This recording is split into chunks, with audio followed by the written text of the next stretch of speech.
Eu quero falar agora com o André Anelli, que vai trazer para a gente a informação sobre reforma ministerial que está causando um certo desgaste ali no governo. O que você traz de bastidor nesse sentido, Anelli? Pois é, Evandro, é um bastidor relacionado ao ministro das Relações Institucionais, Alexandre Padilha. Informação essa que, inclusive, a gente antecipou ontem no jornal Jovem Pan, repercutiu bastante e agora traz aqui para o público do 3 em 1. O ministro das Relações Institucionais tem pelo menos 3 focos de insatisfação por conta da reforma ministerial que foi concluída essa semana, pelo menos parcialmente. O primeiro foco dessa insatisfação é dos novos partidos que embarcaram no governo, no caso, o Progressistas, o PP e o Republicanos. Integrantes dos 2 grupos avaliam que a definição dos ministérios demorou demais, porque Padilha colocava pastas à disposição sem necessariamente consultar o presidente Lula. A avaliação é que as negociações foram confusas e geraram um desgaste desnecessário. A insatisfação de uma ala do PT, que seria então essa segunda ala de insatisfação, é por conta do ministro Wellington Dias. A saída dele do governo e até o desmembramento de atribuições do Ministério do Desenvolvimento Social, essas 2 alternativas chegaram a ser cogitadas e deixaram, evidentemente, o ministro revoltado. E aí o terceiro foco de insatisfação seria o PSB, que é o do vice-presidente Geraldo Alckmin, que também avaliou que a reforma ministerial foi desgastante porque o partido precisou abrir mão da pasta de portos e aeroportos e também correu o risco de ficar sem o Ministério do Desenvolvimento, Indústria, Comércio e Serviços, comandado justamente por Geraldo Alckmin. Apesar dessa má avaliação generalizada de Padilha aqui no Palácio do Planalto, também no Congresso Nacional, o ministro, pelo menos por enquanto, não corre risco de perder o cargo.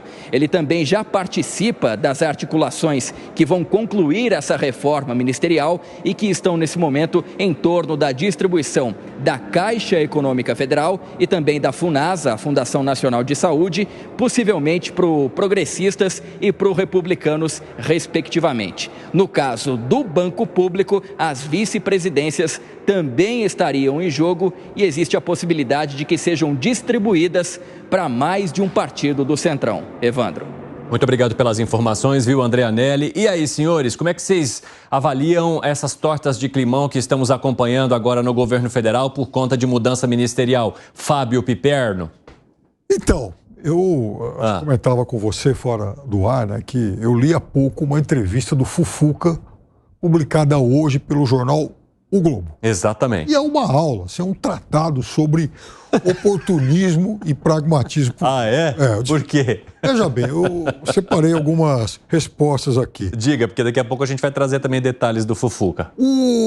Falou com o Ciro Nogueira, ex-ministro da Casa Civil do Bolsonaro.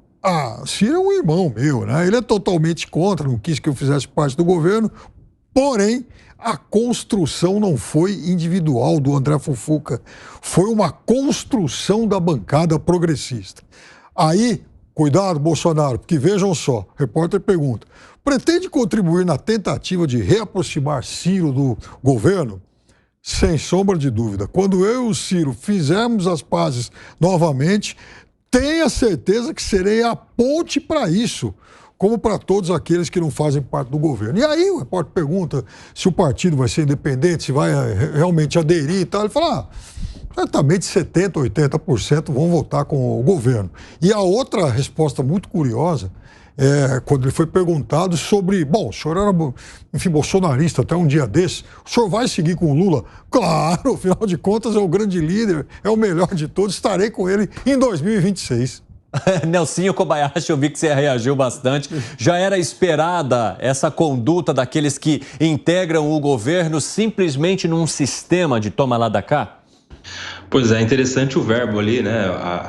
O verbo não, as palavras ditas pelo Fufuca a respeito de trazer o Ciro Nogueira para o governo. Não é se ele fizer as pazes, vai quando? trazer. É quando, ou seja, já é certeza, meu amigo. É daqui a pouco, é uma questão de tempo para não pegar muito mal agora. Espera um pouquinho, a poeira baixa, muda a pauta, o jornal fala de outras notícias, o Ciro Nogueira faz ali as pazes com o Fufuca e se aproxima do governo, tá tudo no cronograma. Só fico pensando esse desgaste gerado no governo a partir da mini-reforma ministerial, como é que se resolve? Com uma nova mini-reforma? Com um novo ministério? Será que a gente chega no 40 ministério, no 40º ministério, para contemplar todos esses insatisfeitos? Porque tem gente satisfeita, viu? Tem partido que tem um ministério que é 2, tem partido que tem 2 ministérios que é 3, tem gente que não basta ter ministério, tem que ter estatal também, e a farra dos cargos públicos vai acontecendo aí tudo sem política pública de verdade, sem projeto de política pública. A gente comentava há pouco quanto o Ministério do Turismo pretende arrecadar com as apostas esportivas. A gente não sabe nem como que vai gastar, qual é a política pública de turismo, mas a gente já está vendo a expectativa com quanto vai entrar, talvez, R$1 bilhão nas contas matemáticas do ministro. Então a gente, infelizmente, está vendo esse cenário acontecendo nos nossos ministérios, 39 ministérios. Parte desses ministérios não são nem de fato ministérios, são secretarias, uma salinha aqui, uma salinha ali, que vai ganhando esse status para contemplar a todos os parceiros, companheiros, para formar a tal da governabilidade, que é o nome bonito que se dá para tudo isso. Governabilidade em Dávila. Olha, esse governo é uma coisa engraçada. Sabe o que parece? Uma orquestra que está no teatro assim, tal, todo mundo sentado lá, o maestro está lá, levanta a mão, só que ninguém tem partitura, ninguém tem o plano de governo, ninguém sabe o que quer aprovar. É aprovar dependendo, não, improvisa cada um aí. Não, aí não funciona, você não consegue tirar nenhum som, evidentemente não sai nada. Esse é o governo. Se esse é o primeiro ponto, sem plano, você tem uma coligação para quê? Qual é o objetivo? O objetivo é você ter que ter uma estratégia ali para aprovar um plano de governo. Isso não existe. Segundo ponto, quem é que disse que o Fufuca vai conseguir mais voto na base? Antigamente, quem ia para ministério era o cacicão do partido, era uma pessoa super importante, que conseguia mobilizar o Congresso, garantir os votos. Gente, esse ministério de segunda linha não garante mais um voto lá. Terceiro ponto é aquilo que nós já falamos aqui. Aliás, muito bem dito na entrevista que o nosso Piperno acabou de colocar aqui, que os 70% que eles vão votar a favor, aponta que eles vão votar a favor se tiver ou não ministério. E os 30% que interessa o governo, que é a pauta ideológica, não vai votar de jeito nenhum. Ou seja, isso chama-se de reforma ministerial. Pessoal, eu quero inclusive trazer uma outra questão para esse debate, agradecer também a tua audiência nesta sexta-feira, que é a quantidade de secretarias que esses ministros novos querem implementar dentro de seus ministérios para acolher mais gente aliada. Porque a gente está falando, por exemplo, de secretarias que já são ocupadas e que foram aparelhadas por partidos como o PT e os seus aliados desde o início. E agora eles falam, olha, eu estou entrando, mas eu também quero colocar os meus aqui. Então, beleza, se aumenta o número de secretarias para colocar os seus, para não retirar aqueles que já estão. E aí, Gustavo Segré, que tamanho que se fica um ministério que parecia irrelevante, mas que começa a ter um monte de secretaria enfiada lá? Mais gasto, Evandro. É mais gasto público. Aí, mas parte do Centrão deveria mudar o nome. Panquecão. Eles vão virando de lado. E aí reforça a minha teoria. Na política não é se alguém vai te trair. É quando vai te trair. Porque vai levantando o preço da traição. Mas a traição está sempre aí. Alguém que era oposição e que foi votado pelo eleitor para ser oposição, de repente agora é aliado do governo, defensor, é o garoto propaganda do Lula, somente porque tem um ministério no seu nome. E essas secretarias são perigosas, porque grande parte dessas pessoas que poderiam ser colocadas como cargo de confiança, muitas vezes depois ele encontra a forma de entrar no funcionalismo público e aí fica. E aí você tem, inclusive, outra questão. Todos esses personagens que são cabide de emprego do populismo de esquerda ganharam 9% de aumento, quando o salário mínimo ganhou R$18. Então, olha a diferença. Opa. Como não? Como não? Essa comparação, Segredo, ela também, ela traz, assim, um pequeno equívoco. Por quê, Vamos Piperno? lá. Porque é o seguinte... Eles receberam 9%, aliás, aplicado lá atrás, em maio, é porque agora foi aprovado finalmente um projeto. Antes era por medida provisória.